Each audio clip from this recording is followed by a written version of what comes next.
வணக்கம் மக்களே. இப்போ நம்ம பார்த்துட்டு இருக்கிற சிக்கன் லாலிபாப் இதே மாதிரி டேஸ்ட்டான நல்ல தரமான ஒரு சிக்கன் லாலிபாப் நீங்கள் வீட்டிலேயே செய்கிறதுக்கான செய்முறைகள் இந்த வீடியோவில் இருக்குது. மறக்காமல் நம்ம சேனலுக்கு புதுசாக வந்திருந்தீங்கன்னா நம்ம சேனலை சப்ஸ்கிரைப் பண்ணிவிட்டு பக்கத்தில் இருக்கக்கூடிய பெல் பட்டனை கிளிக் பண்ணிடுங்க. அப்போ தான் நம்மளுடைய தகவல்கள் அடுத்தடுத்து உங்களுக்கு உடனே நோட்டிஃபிகேஷனில் வரும். வாங்க வீடியோக்குள்ளே போயிடலாம். அந்த சிக்கன் லாலிபாப் எப்படி செய்கிறதுங்கிறத பார்த்துடலாம். முதல்ல நீங்கள் கடைக்கு போயிட்டு இல்லை வீட்டில் கோழி வச்சுருந்தீங்கன்னா அடிப்பீங்களோ தெரியல, அது உங்களுடைய விருப்பங்கள். அதனால் ஒரு கோழி வாங்கி அதோடய லெக் பீஸ் இருக்குது பார்த்தீங்களா, அந்த பீஸ் மட்டும் கட் பண்ணி எடுத்துக்கோங்க. அது மேலே பார்த்தீங்கன்னா அந்த தோல் இருக்கும். அந்த கோழியோட தோலை ஃபஸ்ட்டு உரித்து எடுத்துருங்க. மேலே லைட்டாக கத்தியில் கீறி விட்டுட்டு பிடிச்சி இழுத்திங்கனாவே உங்களுக்கு அந்த தோல் வெளியே வந்துடும். இல்லைனா தோல் உரித்து தர சொன்னீங்கனாலும் சில கடைகளில் உரித்து தருவாங்க. நீங்கள் அந்த மாதிரி உரித்து தந்து கூட வாங்கிட்டு வந்துக்கலாம். வாங்கிட்டு அந்த மாதிரி தோலை உரிச்சதுக்கப்புறம் அந்த காலோட அந்த நுனி பகுதி இருக்குது பார்த்தீங்களா, அந்த இடத்துல லைட்டாக ஒரு கட் பண்ணி விட்டுருங்க. அந்த எலும்பை கட் பண்ணக்கூடாது, மேலே இருக்கிற கறியை மட்டும் கட் பண்ணிடுங்க. கட் பண்ணி எடுத்ததுக்கப்புறம் ஒரு ரவுண்ட் ஷேப்பில் அப்படியே கட் பண்ணிடுங்க. சுற்றியும் பிடிச்சிட்டு கறியை பிடிச்சி மேலாவில் இழுத்திங்கன்னா வச்சுக்கோங்க, கறி அப்படியே மேல் பக்கமாக வர ஆரம்பிச்சிடும். அந்த கீழே இருக்கிற கறியை மேல் பக்கமாக தள்ளணும். தள்ளினீங்கன்னா அந்த மேல் கறி ஃபுல்லாக உங்களுக்கு கீழே ஒட்டி கீழே வெறும் எலும்பு மட்டும் இருக்கும். மேலே பார்த்திங்கன்னா அந்த ஃபுல் கறியுமே வந்துடும். அந்த பீஸ் பகுதி ஃபுல்லாக மேலே வந்துடும்.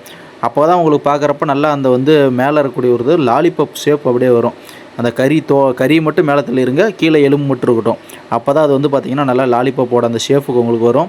இதை ஃபஸ்ட்டு கட் பண்ணதுக்கப்புறம் அந்த கீழே ஒரு மூட்டு இருக்கும். அந்த மூட்டை நீங்கள் உடச்சி விட்றலாம். அதை சும்மா மேலே தட்டி விட்டு உடச்சி கட் பண்ணிங்கனாவே உங்களுக்கு வெளியே வந்துடும். அந்த தோலை எடுத்துகிட்டு அது மேலேயும் ஒரு தோல் இருக்கும், அதையுமே உரித்து எடுத்துவிட்ருங்க. அதை எடுத்திங்கன்னா தான் உங்களுக்கு அந்த லாலிபாப் ஷேப் அப்படியே வரும்.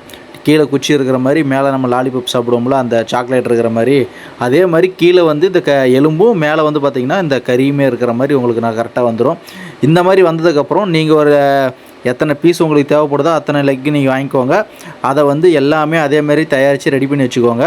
பாருங்க எப்படி வந்திருக்கு பாருங்கள். இந்த மாதிரி பார்த்திங்கன்னா உங்களுக்கு அந்த ஷேப் அப்போ தான் கிடைக்கும். அந்த ஷேப் வந்துச்சுன்னா தான் அது சிக்கன் லாலிபாப். இல்லைனா அது எப்பயும் போல் போடுற லெக் பீஸ் மாதிரி ஆயிரும். நாங்கள் இன்றைக்கி ஒரு 7-8 பீஸ் வாங்கிட்டு வந்துருக்குறோம். அவ்வளோதான் கிடச்சிது. இதை இப்போ எல்லா பீஸும் அதேமாதிரி நாங்கள் கட் பண்ணி எடுத்துக்கிறோம். தோலை உரிச்சிட்டு அந்த லாலிபாப் ஷேப்புக்கு அதேமாதிரி கட் பண்ணி எடுத்துக்கிறோம். சில லெக் பார்த்திங்கன்னா ரொம்ப பெருசாக இருக்கும், சதை அதிகமாக இருக்கும். அதில் மேலால் இருக்கிற கறியை கட் பண்ணி விட்டுருங்க. இல்லைனா ரொம்ப பெருசாக அந்த லெக் வந்துடும். அப்போ லாலிபாப்புக்கான அந்த ஷேப் உங்களுக்கு கிடைக்காது. அதனால் இந்த மாதிரி மேலால் நம்ம கட் பண்ணி எடுத்துக்கலாம். இப்போ நாங்கள் இதெல்லாம் கட் பண்ணி எடுத்துகிட்டு எல்லா கறியும் அதே மாதிரி எடுத்து வச்சுக்கிறோம். நாங்கள் ஏன்னா 7-8 இது வாங்கிட்டு வந்துருந்தோம்னு சொல்லணும் இல்லைங்களா, அதில் இருக்கிற எல்லாமே இதே மாதிரி எடுத்து வச்சுக்கிறோம்.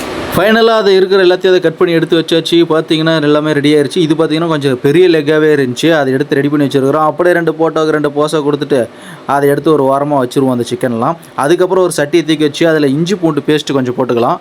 கடையில் வாங்கினாலும் சரி, நீங்கள் அரைச்சி எடுத்துக்கிறதாலும் சரி, அரைச்சி எடுத்துக்கிறது கொஞ்சம் நல்லாவே இருக்கும். அந்த மாதிரி அரைச்சி எடுத்துக்கோங்க. அது மேலே பார்த்திங்கன்னா கொஞ்சம் பெப்பர் தூள் போட்டுக்கோங்க. நம்ம மசாலாவில் போட்டு அந்த சில்லி டைப்பில் போடுறதுனால பார்த்திங்கன்னா பெப்பர் தூள் நமக்கு நல்லாவே அந்த ஒரு டேஸ்ட்டை எடுத்து கொடுக்கும். அதனால் பெப்பர் தூள் போட்டுக்கிறோம். அது கூடவே பார்த்திங்கன்னா கூட நம்ம சோயா சாஸ் கொஞ்சம் ஆட் பண்ணிக்கிறோம். ஏன்னா சோயா சாஸும் பார்த்திங்கன்னா அந்த ஒரு புளிப்புத்தன்மை அந்த டேஸ்ட்டை உங்களுக்கு நல்லாவே எடுத்து கொடுக்கும். அதுக்காக பார்த்திங்கன்னா சோயா சாஸ் கொஞ்சம் அதில் சேர்த்திட்டு கொஞ்சமாக உப்பு போட்டுக்கலாம். ஏன்னா உப்பு எல்லா டேஸ்ட்டோட உப்பு டேஸ்ட் ரொம்ப தேவைப்படும். அதனால் நம்ம உப்பு கொஞ்சம் போட்டுக்கிறோம். அது நம்ம பண்பாடு, நம்ம கலாச்சாரம்டா அப்படிங்கிற மாதிரி உப்பு சேர்த்துட்டு இது எல்லாத்தையும் போட்டுக்கெல்லாம் கரெக்டாக கிரட்டி விட்டிங்கன்னா வச்சுக்கோங்க, இந்த மாதிரி ஏதோ ஒரு பஞ்சாமிரதம் மாதிரி ஒன்று கிடைக்கும். இந்த பஞ்சாமிரதத்தை எடுத்து ஓரமாக வச்சுக்கிட்டு நம்ம ஏற்கனவே எடுத்து வச்சுருந்தோம் இல்லையா அந்த சிக்கனில் அந்த லாலிபாப் அதை எடுத்து இந்த மசாலா மேலே அப்படியே போட்டு தடவ ஆரம்பிச்சிடலாம். போட்டு தடவ முடியலன்னா போட்டு அதுக்குள்ளே 2 பெரட்டுங்க. பெரட்டினோடனே நல்லா அதில் ஒட்டிக்கும். ஒட்டாத பகுதிகளுக்கு கையில் எடுத்து அப்படியே பூசி விட்டுருங்க. இந்த மசாலாவை தூக்கி இந்த கோழிக்கு பவுடர் அடிக்கிற மாதிரி அடிச்சு விட்டுறலாம். பவுடர்லாம் அடித்து முடிச்சதுக்கப்புறம் பார்த்திங்கன்னா எல்லா இடத்துலையும் பவுடர் நல்லா ஒட்டிக்கும். இது வெறும் அந்த எசன்ஸ்க்காக மட்டும் ரெடி பண்ணுறது தான். இதை எடுத்து அப்புறமா உரமாக வச்சிடலாம். இதேமாதிரி மீதி இருக்கிற எல்லா பீஸுக்கும் எடுத்து அதில் போட்டு அப்ளை பண்ணிடுங்க. எல்லாத்துலேயும் அப்ளை பண்ணதுக்கப்புறம் பார்த்திங்கன்னா எடுத்து ஒரு ஓரமாக எடுத்து காய வைக்கணும்.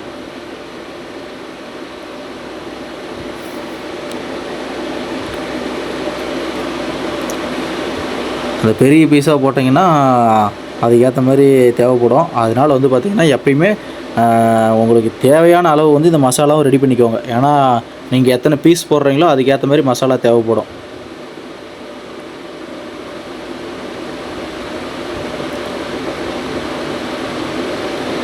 நம்ம இதில் உடச்சி அந்த தோலெலாம் பிரித்து எடுத்தோம் இல்லைங்களா, அதுவும் கொஞ்சம் இருக்கிறதுனால அதையும் இதிலே போட்டு பொரிச்சிடலான்னா அதுக்கும் தனியாக எடுத்து வச்சுருக்கிறோம். நீங்கள் அதை அப்படியே செஞ்சாலும் சரி, இல்லை அதை குழம்புக்கு போட்டாலும் சரி, இல்லை கடைக்காரங்கள்ட்ட நீங்கள் உரித்து இதே மாதிரி லாலிபப் மாதிரியே கேட்டிங்கனாலும் வெட்டி தருவாங்க. ஏதோ வெட்டி தரதுக்கு 5 10 எக்ஸ்ட்ரா கேட்பாங்க, அவ்வளோதான். இல்லை நாங்களே வீட்டில் வந்து எங்கள் கையாலே வெட்டி தான் செய்வோம் அப்படின்னாலும் ஓகே. எல்லாம் நம்ம மனம் போன போக்கில். இது பாருங்கள், இதுதான் இருக்கிறதுல கொஞ்சம் பெரிய பீஸாக போயிடுச்சு. அதை போட்டு எண்ணெயில் போட்டு பொரிக்கணும், அதுதான் பெரிய வேலை. ஒரு வழியாக நம்ம எல்லாத்தையும் எடுத்து பிரட்டிட்டோம். கடைசியாக ஒரு பிரட்டு எல்லாத்தையும் சேர்த்து ஒரு பிரட்டி விட்டுறலாம் அந்த குண்டானில் போட்டு பிரட்டிட்டு இதை எடுத்து ஒரு ஓரமாக வச்சுக்கோங்க. நம்ம அடுத்து வந்து இதுக்கான மசாலா தயாரிக்கக்கூடிய வேலையில் நம்ம இறங்கலாம். அதனால் இது கொஞ்சம் ஓரமாக எடுத்து வச்சுட்டு அது வரைக்கும் ஊறட்டும் நல்லா. இந்த எசன்ஸ்லாம் நம்ம போட்டிருக்கிறோம் இல்லைங்களா, அதெல்லாம் நல்லா அந்த கறியில் ஊறி உள்ளே நல்லா இறங்கணும். அப்போ தான் வந்து பார்த்திங்கன்னா கொஞ்சம் அந்த டேஸ்ட் நல்லாவே எடுத்து கொடுக்கும். இந்த கறி நல்லா ஊறிட்டு இருக்கிறதுக்குள்ள நம்ம மசாலா ரெடி பண்ணி விட்டுருவோம். ஒரு குண்டானை தூக்கி வச்சுட்டு அதில் வந்து பார்த்திங்கன்னா கொஞ்சம் முதல்ல சோள மாவு போட்டுக்கலாம். அதாவது கார்ன்ஃப்ளவர் மாவுன்னு சொல்லுவீங்கள்ல, அந்த கார்ன்ஃப்ளவர் மாவை தூக்கி அதில் கொஞ்சம் கொட்டி விட்டுக்கலாம். அது கூடவே கொஞ்சம் மைதா மாவும் நம்ம சேர்த்துக்கலாம். ஒரு கப்பு சேர்த்திக்கோங்க. நாங்கள் ஏன்னா நிறைய பீஸ் இருக்கிறதுனால அந்த மாதிரி சேர்த்துக்கிட்டோம். நீங்கள் எதாவது எக்ஸ்ட்ரா போட்டுறது இன்னும் கொஞ்சம் எக்ஸ்ட்ரா போட்டுக்கோங்க. எந்த அளவுக்கு தேவையோ, இல்லைனா எல்லா வீடியோலையும் சொல்கிற மாதிரி மைதா மாவு தேவையான அளவு அதை போட்டு எடுத்துக்கலாம். அதை எடுத்து வச்சதுக்கப்புறம் பார்த்திங்கன்னா நம்ம அடுத்தது காரத்துக்கான மசாலாக்கள்லாம் கொஞ்சம் சேர்த்தணும். அதுக்கு பார்த்தீங்கன்னா முதல்ல மிளகாத்தூள் அள்ளி போட்டுக்குவோம்.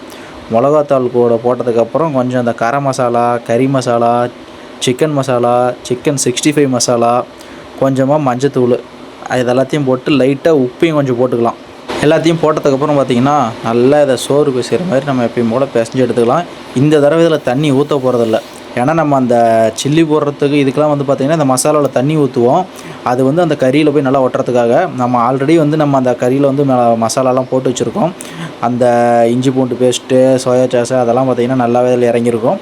அது மேலே வந்து பார்த்திங்கன்னா இதை வச்சு அப்படியே 2 பெரட்டு மட்டும் தான் பெரட்டி எடுக்க போகிறோம். இது வந்து அது மேலே சும்மா அப்ளை ஆனால் மட்டும் போதும். இதில் எந்த தண்ணியுமே ஊற்ற வேணாம். வேணும்னா அந்த கறி வேணுமா நல்லா அந்த எசன்ஸ் வந்து ஒட்டாமல் இருக்குது, இல்லை ஈரப்பதம் இல்லாமல் இருக்குன்னா அதுலேயுமே நீங்கள் தண்ணி சேர்த்த வேணாம். அதுக்கு பதில் அந்த இஞ்சி பூண்டு பேஸ்ட்லேயே மறுபடியும் அந்த குண்டானில் லைட்டாக மேலே பெரட்டினீங்கன்னா அதில் நல்லா அந்த ஈரம் ஒட்டிக்கும்.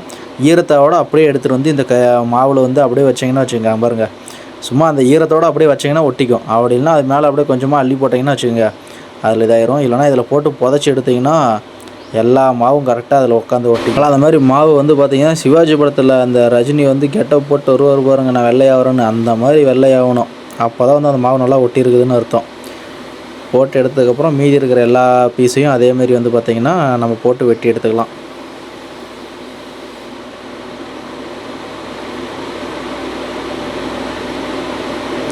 இந்த கறியெல்லாம் பார்த்திங்கன்னா கொஞ்சம் பெரிய பீஸாக இருக்கிறப்ப நல்லா பிரித்து விட்டு அதுக்குள்ளே நல்லா அந்த மசாலா ஒட்டுற அளவு கொட்டிக்குவாங்க. ஏன்னா வெறும் கறியாக இருந்துச்சுன்னா அதில் அந்த மசாலா இது இல்லைன்னா டேஸ்ட்டு கொஞ்சம் உங்களுக்கு கம்மியாயிரும்.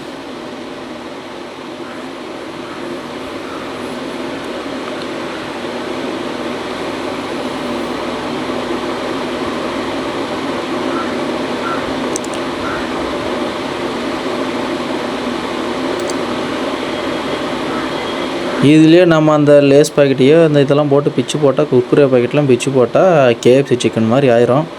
அதை ஒரு நாள் ட்ரை பண்ணிடுவோம். முதல்ல நம்ம இன்றைக்கி இதை முடிச்சுருவோம். இன்னொரு நாள் அந்த மாதிரி ஒன்று ட்ரை பண்ணி விட்டுறலாம். அதுக்கப்புறம் வழக்கம் போல் நம்ம அடுப்பு பற்ற வச்சுக்கலாம். அடுப்பு பற்ற வச்சு எல்லாம் வேறு அடிக்கடி மழை வரதுனால இதாகி போயிடுது. அதுக்கப்புறம் வடச்சட்டி தூக்கி வச்சு எண்ணெய் ஊற்ற ஆரம்பிச்சிடுவோம்.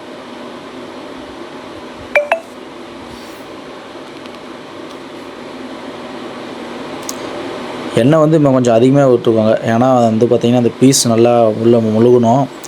அதனால் அந்த அகலமாக இருக்கிற குண்டானா இல்லாமல் கொஞ்சம் இந்த மாதிரி குறுகலாக இருக்கிற வடச்சட்டி மாதிரி எடுத்துக்கோங்க. எடுத்ததுக்கப்புறம் ஃபஸ்ட்டு நம்ம அந்த சொன்னோம்ல, நாங்கள் அந்த தோல் இந்த இதெல்லாம் பிச்சு எடுத்தோம்ல, அது சும்மா லைட்டாக போட்டு ட்ரையல் பார்த்தோம். தோல் கூட நல்லா தான் இருக்குது. இதை ஒரு நாள் ஏதோ ஒன்று பண்ணுவோம். அதுக்கப்புறம் நம்ம எடுத்து வச்சுருக்கிற நம்ம ஹீரோவாக இருக்கக்கூடிய லெக் பீஸு பார்த்திங்கன்னா நம்ம லாலிபப் மாதிரி கட் பண்ணி வச்சுருந்தோம்ல, அதை எடுத்து அப்படியே ஒன்று ஒன்றா வைப்போம். வச்சுட்டு அந்த எலும்பு நல்லா மேலே தூக்கிட்டு இருக்கோம். அதையும் அப்புறமா உள்ளே தள்ளி விட்டுறலாம். நல்லா பாருங்கள், எண்ணெய் நல்லா கொப்புளிச்சு அப்படியே வர்றது, பக்கத்தில் நிற்க முடியல, அனல் வேறு நல்லா அடிக்குது. நம்ம வந்து பார்த்திங்கன்னா இதில் சில்லி மசாலா இல்லைன்னா அந்த என்னென்ன போடுறாங்க, கேசரி போடுறா, அந்த கேசரி போடுற அதெல்லாம் சேர்த்துல. அதனால் பார்த்திங்கன்னா இந்தளவுக்கு தான், ஐயோ கையை விடாதீங்க, அதனால் இந்தளவுக்கு தான் வந்து பார்த்திங்கன்னா உங்களுக்கு அந்த கலர் கிடைக்கும். ஆனால் இதுதான் நல்லா இருக்கும். நீங்கள் ரொம்ப ஒரு மாதிரி அந்த கலர் சிவப்பாக சேர்த்திட்டே போனீங்கன்னா அது நல்லதில்லை. நீங்கள் வேறு அதாவது கத்தி வச்சு கிண்டிகிட்டு இருக்கிறோம், அப்படியே கத்தியிலே வச்சு அழுத்துனீங்கன்னா தெரிஞ்சிடும். இல்லை நீங்கள் கரண்டி வச்சு இது பண்ணிங்கன்னா கரண்டியில் லைட்டாக அழுத்தி பாருங்கள், கொஞ்சம் தெரியும். அது இல்லாமல் இந்த பொரியிற அந்த இது வந்து குறைஞ்சிருச்சுனாவே உங்களுக்கு வந்து ஓரளவுக்கு அது வெந்துருச்சுன்னு தான் அர்த்தம். நமக்கு புரிஞ்சோடனே பாருங்கள், முதல்ல அப்படியே எண்ணெய் அப்படியே கொப்பளிக்கும்ல, அது அப்படியே குறையவே நமக்கு நல்லா வெந்துருச்சுன்னு தான் அர்த்தம். நல்லா இந்த மாதிரி முருகலாக எடுத்துக்கோங்க, அப்போ தான் நல்லா மொறுன்னு இருக்கும். பாருங்கள் அப்படியே பீஸ் எப்படி வந்துருக்குது. வீட்டிலேயே செஞ்சு எடுத்த சிக்கன் லாலிபாப் ஃபஸ்ட்டு அடசல் வந்து பார்த்திங்கன்னா ரெடி ஆயிடுச்சு. அடசலாக இது என்ன சொல்கிறது, ஃபஸ்ட் எடுக்கிறத ஏதோ ஒன்று அது ரெடி ஆயிடுச்சு. அதில் இருக்கிற எண்ணெயை நல்லா ஃபில்ட்ரு பண்ணி எடுக்கணுங்கிறதுனால கொஞ்ச நேரம் அப்படியே வச்சு இந்த மாதிரி இது பண்ணுங்கள், ஃபில்ட்ராகி வந்துடும். வந்ததுக்கப்புறம் எடுத்து ஓரமாக வச்சுக்கலாம். இல்லைனா நம்ம இந்த கடையிலலாம் சாப்பிட்ற மாதிரி நல்லா பஜ்ஜியில் எண்ணெய் இருக்கிற மாதிரி நமக்கு ஒட்டிட்டு வந்துடலாம், சில்லி கடையில் இருக்கிற மாதிரி ஒட்டிட்டு வந்துடும். நம்ம வீட்டில் போடுறப்போ இந்த எண்ணெய்லாம் நல்லா ஃபில்ட்ரு பண்ணி எடுத்துருங்க. ஆயில் இல்லாமல் தான் கொஞ்சம் நமக்கு நல்லாயிருக்கும். இல்லைனா ஆயிலெலாம் கையில் ஒட்டிட்டு அது ஒரு மாதிரி ஆயிரும். அடுத்த இது வந்து நம்ம போட்டோம். இதுவும் பார்த்திங்கன்னா நல்லாவே வெந்துக்கிட்டு இருக்குது. இந்த மாதிரி இருக்கிற எல்லாத்தையும் வெந்து எடுத்து வச்சுக்கோங்க.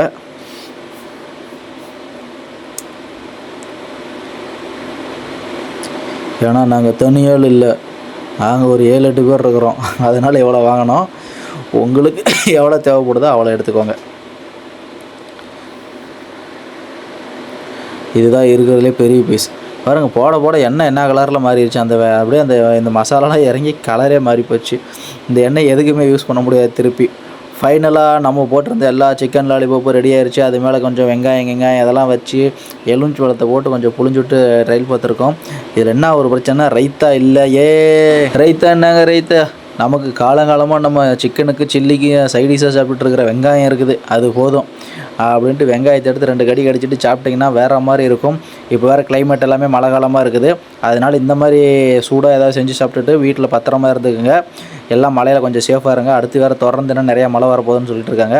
பார்த்து பத்திரமா இருந்துக்கோங்க. மறக்காமல் நம்ம சேனல் சப்ஸ்கிரைப் பண்ணிடுங்க. நம்ம இந்த மாதிரி நல்லா இந்த மாதிரி காரஞ்சாரமாக சுட ஏதோ ஒன்று போட்டுட்ருக்குறோம். அதை நீங்களும் பார்த்து வீட்டில் ட்ரை பண்ணி சாப்பிடுங்க. டாட்டா பாய் பாய்.